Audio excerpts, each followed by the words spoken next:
This weekend was Brackeys Game Jam, where you have to make a game in 7 days based on a given theme. So I already make a video about it, so go check it out after this video. So in this video, we are going to review some games from the Brackeys Game Jam submission in no particular order, so let's begin.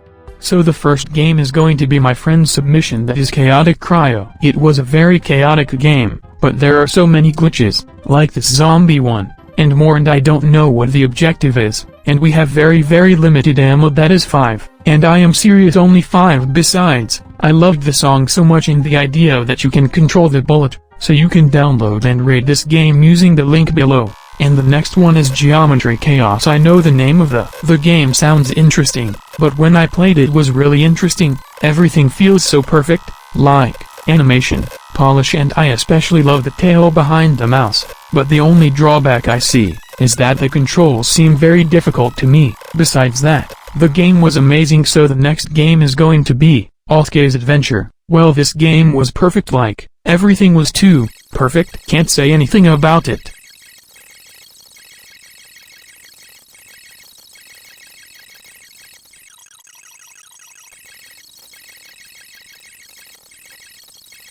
And the next game is Chaos Here, Chaos There, Chaos Everywhere. So I know the game's name sounds funny, but be serious, it is a chaotic game. So this game was missing a lot of polish. A lot means a lot of polish, and the UI was not good enough like the game is, and I always die in the parkour level, and in normal level, I can stand on the enemies and shoot the enemies easily, and a lot of bugs, and it's like a prototype of a good game. And besides that, the game was amazing, and loved the idea of the game. So the next game is Pina Dani. This is a girly theme game, where you have to eat candies. Yeah, tasty candies. I loved the game so much, but the game doesn't support WASD movement, only arrow keys movement. That was the main issue, and I loved the graphics, and I don't know what the objective is. After that, the game was very good. Next game is Fire Out. I liked the game so much, but I don't know, but it was too hard for me, and I can't understand what is the use of the shift key, and why I use control to light the fire.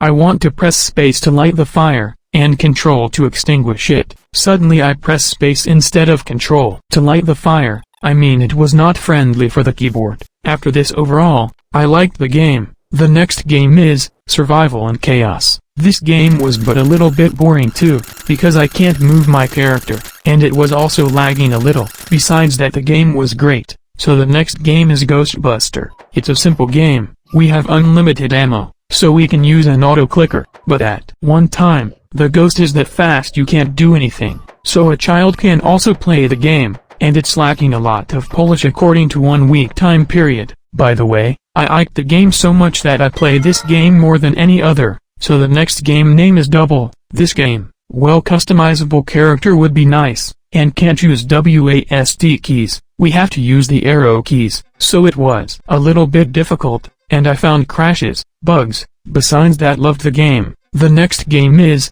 Chaos Attack Invasion. Names sound great, but after playing the game, it was so laggy that I can't even record properly, and there was no sensitivity control, and it was missing a lot of polish, like the main menu, settings, etc., and need some lighting fixes. After that, the game and the third-person controller was awesome, and all the games that are shown in the video are available to download, so you can download them using the link below. You can also download my game, and you can also watch the devlog on that game. But yeah, that's going to be it for this week's episode. As always, thanks for watching the video. I hope you enjoyed it. If you did, make sure to smash like and subscribe. And if you didn't, make sure to smash dislike. As always, you're all amazing. That's gonna be it for me though. See you in the next one. Bye.